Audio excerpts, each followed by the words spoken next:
Bonjour à tous, donc je suis venu dans un endroit particulièrement calme pour parler comment gérer le stress au niveau du cancer. On va parler uniquement au niveau gestion du stress, pas de vidéo sur sur les séquelles de radiothérapie et autre chose. Donc, je suis venu dans un endroit qui est spécifique, c'est une ancienne abbaye. Je ne vous dis pas où c'est parce que j'ai envie de garder l'endroit un peu secret. C'est très très beau. Là, il n'y a personne, je suis tout seul. Et en fait, ce sont des moines, vers l'an 1200. Des moines, des moines français qui résidaient en Palestine et qui sont venus ici vivre dans des grottes. De fil en aiguille, les moines ont construit une petite abbaye au milieu des champs. Donc je vous montre un petit peu.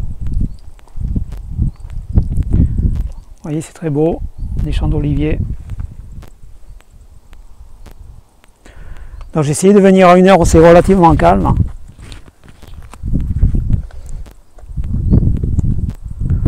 Là pour le moment, il y a un couple d'Anglais et puis moi. Donc vous voyez un peu le lieu, quoi. C'est assez sympa. Donc voilà, je vais recadrer un peu comment ça s'est passé pour moi pour vous expliquer au niveau du stress jusqu'où on peut aller, etc. Donc on est en septembre, tout a commencé au mois d'avril 2019. Donc en avril 2019, ma femme a eu une mutation à l'étranger, donc sur Abidjan, une mutation professionnelle. Elle m'a demandé si j'étais OK pour la suivre. Moi j'ai dit oui parce que c'était une grosse opportunité. On nous donnait une maison, enfin pas mal d'avantages si vous voulez. Et donc, ouais, j'ai dit oui. Donc on a dû subir des examens médicaux. Prise de sang, vaccin, hépatite A, hépatite B, rage. Beaucoup de vaccins et une prise de sang. Et quand j'ai reçu le résultat de la prise de sang, il y avait une petite note pour moi, spécialement dédiée. Le PSA est élevé. Vous devriez consulter un neurologue. On vous conseille de consulter rapidement un neurologue. Chose que j'ai fait. Je suis allé voir un neurologue au hasard que j'ai trouvé comme ça. Puis il a regardé le taux de PSA qui était en 15,9. Moi ça ne me parlait pas à l'époque. Il m'a rien dit. Il m'a regardé d'un air bizarre. Il m'a dit je vais faire un toucher rectal. Je lui ai dit vous êtes sûr? Oui. Après il était encore un peu plus blanc. J'ai dit mais qu'est-ce qu'il y a? C'est grave, il y a quelque chose? Il dit on va faire une IRM. Alors, je prends rendez-vous pour l'IRM, il faut savoir que vous passez du temps à méditer parce que l'IRM c'est pas tout de suite, quelques jours après. Et donc à partir de là, la médecin, c'était une dame qui a fait le compte rendu de l'IRM, m'a dit oui je marque quelque chose, ne vous inquiétez pas, c'est pas forcément catastrophique. Bon. Après, elle me dit, il y a le docteur qui voudrait vous voir en urgence. Moi, ça a commencé à me gonfler. Je suis allé voir un généraliste. J'en ai parlé, il m'a dit, méfiez-vous, ces gars sont des chirurgiens, ils sont capables de vous opérer rapidement pour un oui, pour un non. Donc, je vous conseille d'aller sur un hôpital à Paris, hôpital Saint-Louis. C'est ce que j'ai fait. Je suis allé à l'hôpital Saint-Louis, il n'y a pas de problème. Hein. Et donc là, je suis tombé sur un nouvel urologue, c'est pareil, qui me faisait une tête bizarre, qui consultait l'IRM, qui me regardait, qui regardait ses papiers, qui n'avait pas l'air tranquille, quoi. Il m'a dit, on va attaquer des biopsies. Ok, on fait des biopsies, si vous voulez. Et le lendemain, pour les biopsies, il vient me voir, il me dit, vous savez, monsieur Germain, j'ai bien regardé l'IRM. Bon, pour moi, c'est pas grave, c'est pas cancéreux, vous inquiétez pas. Il me tape sur l'épaule gentiment, il me dit, vous inquiétez pas, on va faire que 3 biopsies au lieu de 12. J'ai dit, ok. Donc il a fait ses 3 biopsies et puis entre-temps, je vais m'asseoir un petit peu, et entre-temps je suis parti sur Abidjan. Pas évident à cadrer. Ouais, je suis parti sur Abidjan. Et donc quand je suis revenu chercher le résultat des biopsies, il m'appelle par un numéro 276, je rentre, même pas bonjour ni rien. Voilà, vous avez un cancer intermédiaire, localement avancé, je vous propose hormonothérapie, radiothérapie. Je lui dis pardon, mais je lui dis mais moi je suis sur Abidjan, là, j'ai plus de maison, ma maison est mise en location, j'ai plus de travail, j'ai pris 3 ans à dispo, j'ai plus de voiture, je les ai vendues. Alors le gars il commence à s'énerver, à me secouer dans tous les sens. Vous ne comprenez pas ce que je vous dis, dans 3 ans c'est trop tard pour vous. Alors bon, premier niveau de stress, ça vous donne une idée déjà. Ça vous donne une idée de ce qu'on peut endurer à cause de la maladresse d'un médecin. Donc j'étais mal quoi, j'étais très mal. Comme je vous l'ai dit, j'avais plus d'endroit où aller ni rien quoi, c'était catastrophique. Mais c'était pas fini. Ça faisait que commencer le cauchemar. Il me dit il faut faire un PET scan. Ben, je lui dis c'est quoi scan nucléaire? De toute façon il m'expliquait rien en fait. Il m'a expliqué que ce que c'était le PET scan, c'est tout. Un scan nucléaire, c'est pour savoir si vous avez des métastases, pour savoir si les os sont attaqués. Ok? Donc quand même une dizaine de jours d'attente. Hein. Je peux vous dire, vous le vivez mal. Hein. Vous vivez mal, vous ne dormez pas. Donc j'arrive, je me lève à 5 h du matin, je vais à Saint-Denis pour faire un PET scan. Le gars me dit on a oublié de commander le produit. Alors j'ai dit c'est sympa, je commence à m'énerver, tout ça, bon vous inquiétez pas, revenez demain. Donc, le lendemain je recommence, etc. Je me lève à 5 h. Et puis on fait le PET scan quoi. Là je peux vous dire que vous n'êtes pas tranquille. Hein. Vous n'êtes pas tranquille. Hein. Parce que là, c'est la double peine ou pas. Donc, je sors du scan, là, ça dure une demi-heure, on vous injecte un liquide radioactif dans les veines. Hein. Donc, ils arrivent carrément avec la tenue Tchernobyl, quoi, avec le sigle radioactif. Je leur dis, mais vous continuez de faire quoi là? Ils me disent, non, mais c'est radioactif, mais c'est petite dose. D'accord? Donc, à la fin, il me dit, ah, vous inquiétez pas, il n'y a pas de métastase, le squelette n'est pas attaqué. Voilà. Mais moi, le problème, comme je vous l'explique, j'étais à un niveau de stress déjà relativement élevé. Hein. On ne peut pas être plus haut. Hein. C'est-à-dire, j'avais laissé mon travail, j'ai plus de logement, j'avais mis en location, je ne pouvais pas revenir en arrière, je ne pouvais pas mettre des gens dehors. Hein. Coucou, j'ai le cancer, je viens d'apprendre hier. Ah non, ça ne marche pas comme ça, il y a des lois. J'avais plus de voiture, quoi. Enfin, il m'en restait une sur les deux. Je m'étais engagé à la rendre au garage parce que je l'avais acheté il y a très peu de temps. Le garage me la reprenait, voilà, évidemment, en prenant une grosse com de leur part, hein, bien sûr. Mais ça, bon, c'est la règle du jeu, c'est notre débat. Et voilà. Donc, je suis parti. Donc, j'ai pris la voiture qui me restait, évidemment. Et puis, je pensais au film, 2 jours à tuer quoi. Avec 2 jours à tuer, c'est un film sur le cancer avec Dupontel. Donc je suis allé sur Avignon là. Je suis allé en fait je suis allé dans de la famille à moi. Je suis allé dans de la famille. Et je suis allé voir notre urologue que j'ai pris au hasard. Pas jaune. Donc il m'a tout bien expliqué calmement, on s'est assis, on a discuté, on a dit posez-moi toutes les questions que vous avez en tête, etc. Donc j'ai appris comment fonctionnait le cancer de la prostate en fait. Ce qu'était un PSA, le score de Gleason, les métastases, ce que c'est exactement un cancer. Bon, évidemment, je ne suis pas devenu expert, hein. Mais je sais ce que j'ai. Je sais comment ça fonctionne. C'est important de savoir comment ça fonctionne. Pour éviter d'écouter n'importe quel charlatan, justement. On va en parler après, parce que il y en a beaucoup. J'ai eu affaire à ça. Donc voilà, ce qui est important, c'est ça. Bien savoir comment tout fonctionne. Connaître votre corps, etc. Ce qui va pas, comment on peut gérer le problème. Donc j'en étais où? Oui, on est au moment où je suis sur Avignon, l'urologue, etc. Donc à partir de là, il m'a dit ça devient urgent, on va se réunir en commission disciplinaire, en pluridisciplinaire, on va prendre une décision, vous avez à valider ou pas. Donc en résumé, moi on ne pouvait pas m'enlever la prostate pour plusieurs raisons. Raison d'âge, j'étais trop jeune pour eux, ça peut rendre totalement impuissant, quelques risques d'incontinence, et surtout le gros problème c'est que j'avais les vésicules séminales impactées. Une tumeur sur les vésicules séminales, ça avait commencé à dépasser le cadre de la prostate. Donc même si on enlève la prostate, ça a pu migrer ailleurs. Et donc j'aurais eu la double peine, plus de prostate et en plus les rayons. Donc il ne voulait pas prendre le risque, il m'a dit on fait uniquement la radiothérapie et l'hormonothérapie. Donc il m'a expliqué les effets secondaires. Bon, quand vous les entendez, vous n'avez pas envie de rigoler quoi. c'est sûr, vous n'avez pas envie de rigoler. Mais bon, j'ai dit ok, on part là-dessus, et parce qu'il vous fait signer un papier évidemment, il faut être d'accord. Hein. Si vous voulez pas, si vous voulez rester à mourir tout ça dans votre coin, c'est votre problème. Hein. Ou alors si vous voulez boire du jus de citron, comme disent certains charlatans, ou du jus de carotte, et si vous imaginez que ça va tuer une tumeur, ah non, ça ne marche pas comme ça. La vie, on n'est pas chez les bisounours, ça ne marche pas comme ça. Voilà, vous n'allez pas arrêter un Charles Leclerc en urinant dessus, hein. Ou alors c'est que le mec à l'intérieur il a une crise cardiaque, mais c'est pas votre effet qui l'aura stoppé. Hein. On est bien d'accord. Donc à partir de là, j'ai décidé de me faire soigner sur Avignon parce que je connais bien Avignon, j'y ai passé 25 ans comme je l'ai expliqué. Et puis la clinique Sainte-Catherine a hyper bonne réputation, j'en ai déjà parlé. Donc voilà, parti sur Avignon, quelques semaines d'attente.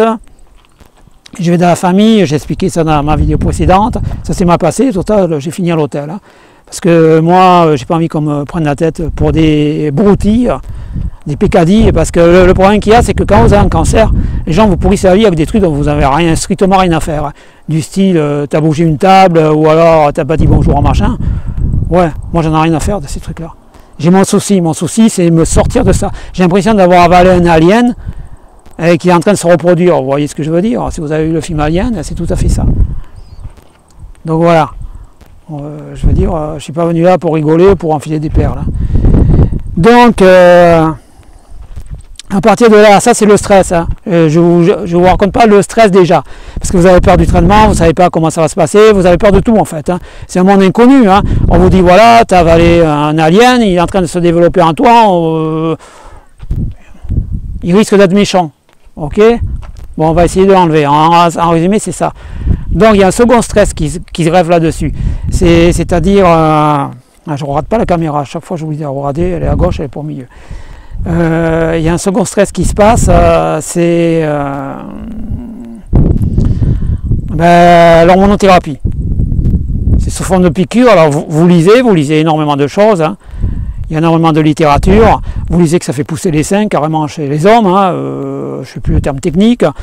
Moi, j'ai vu des témoignages où il y a des hommes qui ont pris 15 kilos, qui étaient aussi énergiques que des chats castrés, qui ne bougeaient plus, qui ne faisaient plus de sport et pratiquement qui étaient à l'agonie. Le simple fait d'aller au supermarché acheter une bouteille, ça leur demandait 2 heures, alors que le supermarché était à côté. Ça, c'est le ressenti des gens. Hein. On parle bien de ressenti. Donc j'ai dit ok, on va tester ça. Alors comme je l'ai dit, ça s'est hyper mal passé parce qu'on vous fait passer le taux de testostérone de ce qu'il est à la normale à 0 dans la nuit. Donc on vous met une triple dose, hein. 2 fois demi la dose exactement. Donc je suis resté 3 jours les bras en croix avec un mal de chien. J'avais l'impression qu'on m'avait ouvert le ventre au couteau. Enfin je ne pouvais plus bouger, je ne pouvais plus me plier. J'étais tout seul, ma femme était à Abidjan. Bon, mais il faut se débrouiller, hein, il faut avancer. Hein. Donc voilà, vous roulez en bas du lit, vous traînez comme un rat, quoi. Et puis vous y allez, il y a des trucs à faire, il faut les faire. Donc voilà, ça c'est l'hormonothérapie. Mais le stress, toujours ce stress, qu'est-ce qui va se passer? Qu'est-ce qui va se passer? Après, je vous ai expliqué, ça a fini par mieux se passer, l'hormonothérapie, on m'a changé de traitement, ça va très bien. J'ai expliqué ce que c'est une castration chimique, hein, avec toutes ses conséquences. Donc il faut le savoir. Alors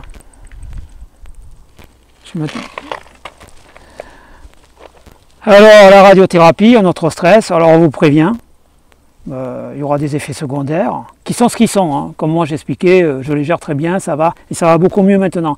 C'est très marrant parce que la 25e séance c'était l'enfer, et puis maintenant il me reste 5 et ça va beaucoup mieux. Mais parce que j'arrive à mieux gérer aussi. Je vais essayer d'expliquer pourquoi.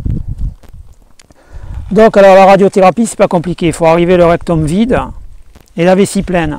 Sinon c'est double peine. On vous fait un lavement et vous devez boire derrière en demi-litre, 1 litre d'eau. Donc vous êtes stressé parce que vous avez droit à 2 essais. Un essai de raté, c'est fini, c'est reporté. Et moi j'ai mon billet d'avion. J'ai mon billet de train, enfin j'ai la totale quoi. Et comme un imbécile, j'ai prévu 2 jours de marche, j'avais pas prévu qu'une machine pouvait tomber en panne, il y a 7 machines. Il y en a 2 sur lesquelles je peux aller. Évidemment, il n'y a pas longtemps, il y en avait une en maintenance et la deuxième était en panne. On m'a dit, monsieur Germain, vous êtes ultra prioritaire, mais on peut rien quoi, vous prenez un jour. Et là, je suis à flux tendu. Il me reste 5 jours, j'ai mes billets et tout. Donc, encore un stress à gérer. Ensuite, vous rencontrez des gens, vous sympathisez. Parce qu'on est tous sur le même bateau, comme je l'ai déjà dit. Hein. On a l'impression que c'est l'hôpital de guerre, quoi. Alors évidemment, moi j'ai rencontré un gars la dernière fois, on a discuté, et le monsieur en question, il était mal, quoi. Je voyais qu'il n'était pas bien, il m'a expliqué qu'il avait le cancer du rectum, que quand il est arrivé, il ne pouvait pas s'asseoir, qu'il fallait qu'il porte une bouée. Je lui ai dit, une bouée, pourquoi faire? Il n'y a pas de piscine. Il m'a dit, non, c'est pour m'asseoir dessus. Alors total, on lui a greffé une plaque sous la peau, il m'a montré, et on se raccorde sur cette plaque, en lui envoyant de la morphine, et les produits qui vont bien. Chimiothérapie. Voilà. Donc il m'a raconté en détail la vie de son fils qui a le cancer de la peau. C'est pas triste aussi, parce que là c'est un cancer qui est dit visible. Le rectum, enfin tout ce qui est interne, ça se voit pas. Je me balade à la rue, ça se voit pas. Puis de fil en aiguille, vous discutez avec les gens. Oui, il y a des gens qui vous disent, moi je suis allé en chimio, j'ai vu des gens qui avaient des trous dans le visage, cancer du visage. J'ai vu, il y a des gens qui ont le cancer du nerf du sinus. C'est le plus terrible. C'est affreux, je veux dire. Et de fil en aiguille, vous regardez les photos, machin, vous déprimez pendant 2 heures, quoi. Moi, je suis allé m'enfermer aux toilettes et j'ai pleuré, quoi. Parce que c'est dur. Parce que c'est dur. D'un autre côté, vous relativisez, vous dites, bon, moi, ça va. Donc, il y a tout ce stress à gérer. Il y a tout ce stress à gérer et c'est... Alors, il y a des fois, vous êtes au plus bas, quoi. Ça m'est arrivé. Ça m'est arrivé, il y a des fois, vous êtes au plus bas. Alors, qu'est-ce que vous faites quand vous êtes au plus bas? Vous m'excuserez, tout à l'heure quand je parlais, je regardais le paysage, je ne regardais pas à la caméra. Bon. Ben, vous êtes mal, quoi, vous déprimez, il vous faut... Alors moi j'ai de la chance parce que, alors c'est le hasard, il y a 2 personnes que je tiens à remercier d'ailleurs. Hein. Je me demandais au début si c'était pas complice d'ailleurs, parce que quand j'étais au plus bas, je recevais un mail de un ou un mail de l'autre. Alors voilà, c'est Vincent et Nawel qui m'ont bien soutenu. Hein. Ben, c'est sûr, c'est pas, ils ne me font pas des déclarations d'amour enflammées par papier, mais c'est 1 ou 2 phrases. Ben ça vous aide, quoi. Ça, vous n'êtes pas bien, puis vous recevez l'email, vous vous dites bon, allez, il faut tenir. C'est pour ça que je parlais un peu de l'entourage la dernière fois. Ça peut aider, ça peut aider. Bon, en tout cas, moi, ça m'a bien aidé. Mais c'est pas le sujet. Le sujet, c'est comment gérer le stress. Donc, il y a des fois, bon, ben, j'étais pas bien, hein, j'étais pas bien. Hein. Parce que c'est toujours pareil, je vous dis, les exemples qu'on vous raconte, vous discutez un peu avec la psychiatre, elle vous dit qu'il y a 2 catégories de gens, quoi. Il y a les gens qui partent d'ici, ils croient qu'ils méritent la Légion d'honneur, c'est ce que je crois aussi d'ailleurs, hein, franchement. Ils sont comme des guerriers, c'est ce que je crois aussi d'ailleurs. Hein. Moi je vois les femmes qui partent des cheveux, pour moi c'est des Amazones, c'est des guerrières, hein. C'est des tueuses. Hein. Elles ont la rage, hein. Les mecs ils sont plus abattus, ils sont un peu recroquevillés, machin, mais les femmes, c'est des guerrières, quoi, c'est l'esprit guerrier. Et ben, soit vous devenez un guerrier, soit vous êtes mort, hein, psychologiquement, et vous vous flinguez. Alors voilà, une fois j'étais dans le sarcophage, en train de subir la radiothérapie. Ben, je me suis mis à délirer un peu, à penser au pharaon, à penser, je me suis dit mais finalement on est en train de subir des tests, quoi. Peut-être qu'on est les meilleurs, peut-être qu'on nous teste pour des missions, je ne sais pas. Parce que c'est pas possible, quoi, de subir ça. Parce que le cancer, c'est pas une maladie classique. Hein. Pour moi, c'est même pas une maladie. C'est votre corps c'est des cellules de votre corps pour X raisons qui se mettent à proliférer, qui vous détruisent. Une maladie, c'est pas ça. Une maladie classique, c'est une bactérie, un virus, principalement. Là, c'est pas une bactérie, c'est pas un virus. Hein. C'est votre corps qui s'autodétruit, en fait. Bon, il y a plein de théories là-dessus. Donc on m'a dit, Philippe, comment on te connaît, tu crois pas au hasard, il y a 3 personnes qui me connaissent bien, qui me l'ont dit. Et il faudrait un peu réfléchir à ce que tu as fait ou pas fait, quoi. Alors j'ai réfléchi, je suis assez mystique. Je pense avoir trouvé peut-être la solution. Bon, chacun ses expériences mystiques, je ne vais pas raconter les miennes. Hein. Enfin, il y a 2 personnes qui les connaissent. Mais je pense qu'une fois, il m'est arrivé un truc et je me suis dégonflé, quoi. Et je pense qu'on me fait payer le prix. Alors je me suis dit, vas-y, je critique pas. Ouais, vas-y, j'encaisse. Un peu comme le livre de Parabole de Job, dans la Bible. Un peu ça. On lui a à tout prix, il n'a rien dit, il n'a pas critiqué, on lui a rendu au double. Donc voilà quoi. Je critique pas, j'ai décidé d'encaisser, d'aller jusqu'au bout.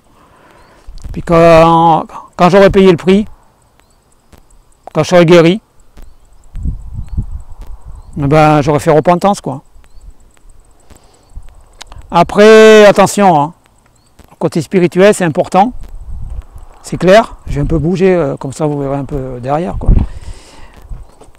Je vais un peu vous montrer le paysage, encore une fois. Parce qu'à force de parler... Après, je vous montrerai l'intérieur. Vous voyez, il n'y a personne. Hein. C'est vide. Hein. J'ai tout ça pour moi. Hein. Ça permet de bien méditer. La méditation, c'est important. La croyance, c'est important. Croyez en quelque chose. Un dieu, une déesse. Jeanne d'Arc disait pour Dieu le roi du ciel. Vous pouvez l'appeler comme vous voulez. Hein. La reine du ciel. Ça peut être un personnage fictif que vous aimez bien, à qui vous dédiez votre énergie. Ça peut être qui vous voulez, hein. Mais croyez en quelque chose, ça va vous aider, franchement. Ça va vous aider, vous en aurez hyper besoin, quoi. Bon, moi j'ai mes croyances, elles ne sont pas très classiques, mais bon. Voilà, j'en étais où déjà? Du coup, j'ai filmé, je ne sais plus ce que je disais. Oui, donc il faut croire en quelque chose. Alors oui, la croyance, mais la croyance, attention, hein, c'est pas suffisant. C'est pas parce que vous croyez que vous allez boire du jus de citron ou du jus de grenade ou je ne sais quel truc sorti de je ne sais où que vous allez guérir. Ça marche pas comme ça. Hein. Il faut la technique. Hein. Comme je vous ai expliqué, vous n'allez pas arrêter un Charles Leclerc en urinant dessus. On est bien d'accord. Hein. Donc il faut la technique. La technique, c'est le lance-roquette avec la roquette qui va bien. Et la roquette, il faut qu'elle ait de l'uranium enrichi pour percer le blindage, sinon vous ne percerez que dalle. Mais ça ne suffit pas. C'est là que la foi rentre en jeu. Parce qu'un lance-roquette et une roquette, ce ne sont que des outils. Et si vous n'avez pas la foi, vous ne tirerez pas, vous viserez mal. La foi, c'est-à-dire, je m'en fous de crever. Je sais où je vais aller, et le char, je vais l'exploser. C'est ça la foi. Parce que vous croyez qu'il y a quelque chose après, que ce soit n'importe quoi, vous pouvez imaginer ce que vous avez envie. Hein. Voilà, chacun est libre de ses opinions, chacun a le droit de sa religion. Les religions imposées, c'est pas pour moi.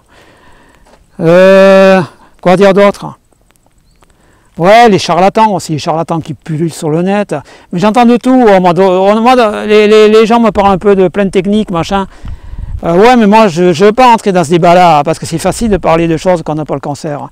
Je vais dire, le gars qui vend la jus de carotte, là, s'il a le cancer demain, il est le premier à cavaler. Hein. Vous allez faire la chimio, il va pleurer. Hein. Je vais vous dire, il va pleurer, le gars. Même pas à la chimio, il ne va pas pleurer, il va pleurer dès qu'il sait qu'il a un cancer. Et son jus de carotte, il va le jeter. Donc ça ne marche pas comme ça. Arrêtez de croire en n'importe quoi, arrêtez de croire qu'il y a des médecines douces. Oui, ça marche, bien sûr. Pour le paludisme, je suis convaincu que l'artémisia en français, c'est l'ambroise, oui. Que l'artémisia, donc l'ambroise, peut-être, oui, il y a eu des tests, il y a même eu des tests cliniques, aurait tendance à marcher. Mais n'oubliez pas, le paludisme, c'est une maladie classique. C'est une maladie que vous avez attrapée. C'est un moustique qui pique un bœuf contaminé, et le moustique, après, il vous pique vous. Il vous a transmis la maladie.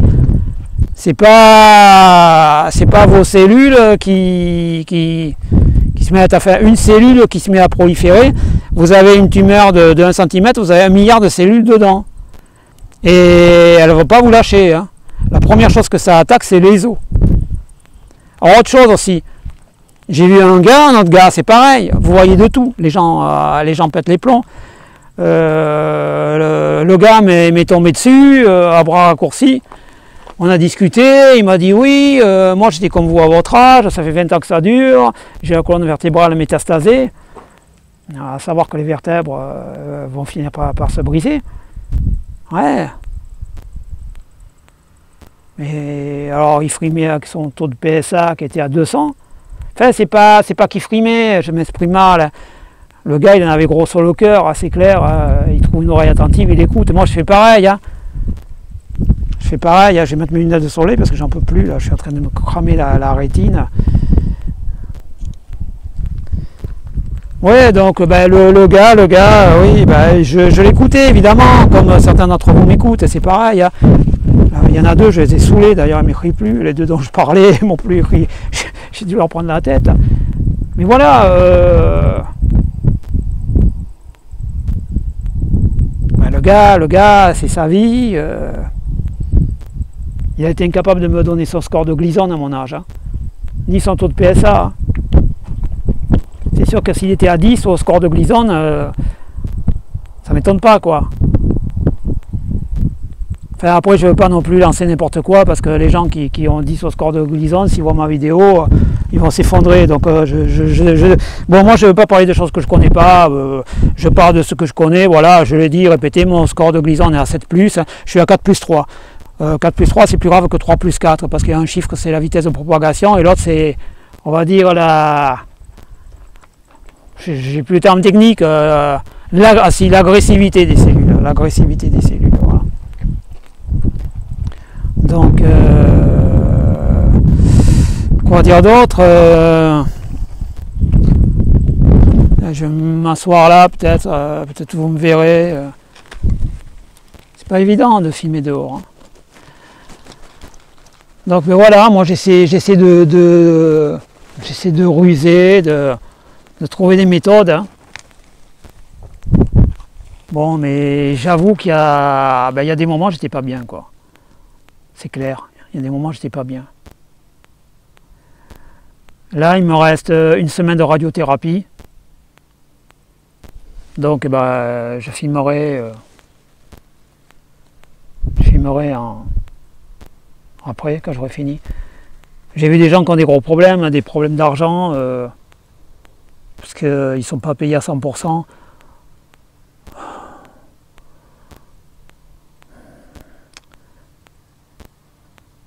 Donc,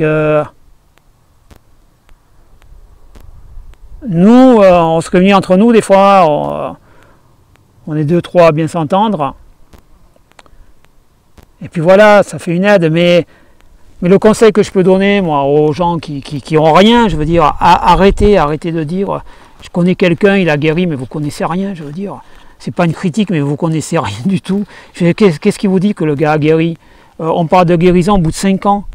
Avant 5 ans, on parle de rémission. Vous avez une épée de Damoclès au-dessus de la tête toute votre vie, ça n'existe pas la guérison. Vous croyez que les cellules qui se sont reproduites comme ça de façon anarchique, elles vont se calmer parce que non, enfin peut-être. Il y en a oui, il y en a non, donc on n'est jamais guéri. On a avalé une bombe, on ne sait pas quand est-ce qu'elle va exploser. Et puis c'est tout. Arrêtez de croire que c'est simple, que c'est une maladie facile, et puis vous n'êtes pas dans la tête des gens, je veux dire, moi je me balade dans la rue, ça va pas se voir, hein, mais vous n'êtes pas dans ma tête, on est détruit, quoi, je veux dire, psychologiquement on est détruit. Alors, pourquoi je fais cette vidéo? C'est pas pour étaler ma peine, hein, j'en ai rien à faire, hein. C'est pour essayer d'expliquer aux gens qui vont découvrir qu'ils ont le cancer, eh ben qu'on peut survivre tout simplement, et même si c'est dur, il faut trouver un moyen pour lutter. Moi j'ai trouvé le moyen, je suis assez mystique, hein, j'avais délaissé ce côté-là un petit peu. Attention, quand je dis mystique, je ne vous dis pas de lire un livre religieux, tout écrit, vous faites ce que vous voulez. Hein. Trouvez votre voie, quoi. L'essentiel c'est de croire en quelque chose. Hein. Moi là je suis dans la nature et je suis bien, quoi. Il y a des bonnes ondes ici, c'est beau, c'est vide. C'est une abbaye discrète, hein. Je vois déjà les gens qui vont me dire ouais Philippe, c'est où machin parce qu'une abbaye aussi belle et vide, ça court pas les rues, hein. Ben oui, mais voilà. Ça, l'abbaye, je vais trouver comment? Ben, je sais pas, en fait, en me laissant porter. J'ai suivi ma voie. Pour dire d'autres, je suis un peu à court d'arguments là, parce que moi je travaillais pas de façon, c'est instinctif, j'écris rien avant, hein, j'aurais peut-être dû écrire d'ailleurs, je vais vous faire visiter un petit peu, puis voilà, hein, si j'ai d'autres idées. Donc là, c'est le jardin, on va un peu activer, hein, et faire des coupures au montage de toute façon.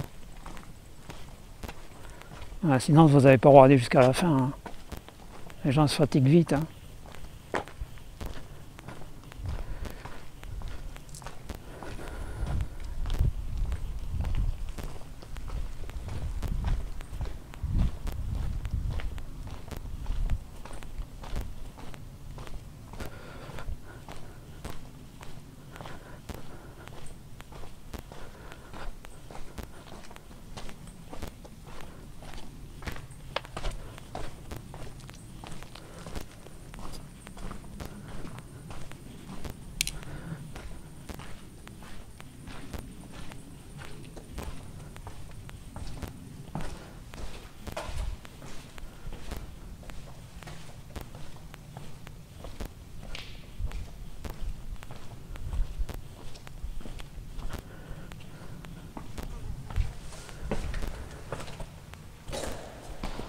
Voilà, ici on est dans le cœur.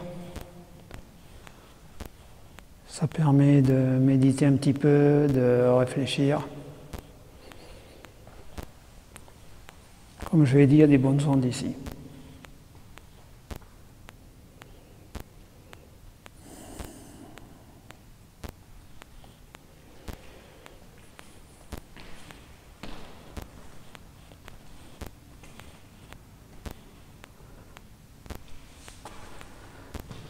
Une jolie petite abbaye. En fait, je précise, hein, c'est une abbaye privée.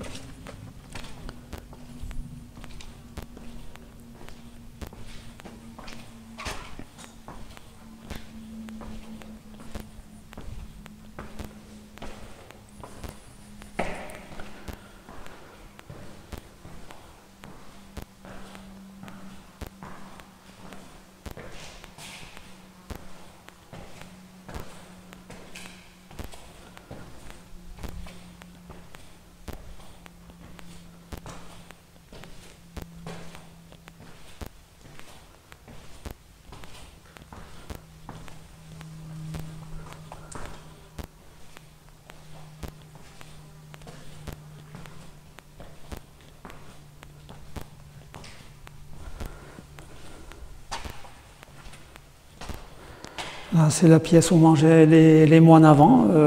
Il y a toujours les séminaires se font toujours ici d'ailleurs. C'est beau, c'est rustique, c'est simple. Pour ceux qui sont branchés méditation, c'est très bien.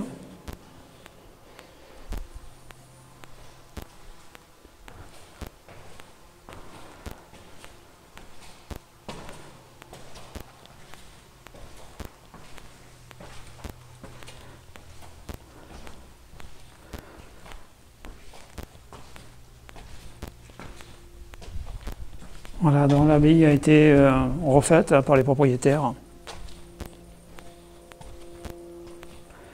Du gros travail, hein, du gros travail. C'est très beau.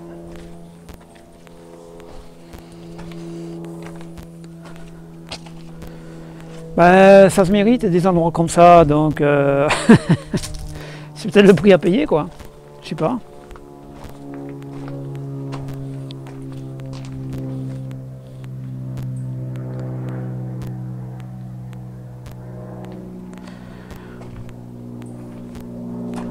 Donc ben voilà, j'ai eu plusieurs phases d'abattement. C'est dur d'accepter. C'est dur d'accepter. En fait, vous êtes dans la même position qu'un petit village qui va se faire dévaster par une troupe armée. Vous avez beau faire des pieds et des mains, vous allez y passer, quoi, je veux dire. Donc, il faut sublimer tout ça. Il faut sublimer tout ça et puis dire, voilà, passer dans un état second. Et puis dire, je vais pas me laisser faire, quoi. Je vais pas me laisser faire. Et avant d'y passer, ça va faire mal.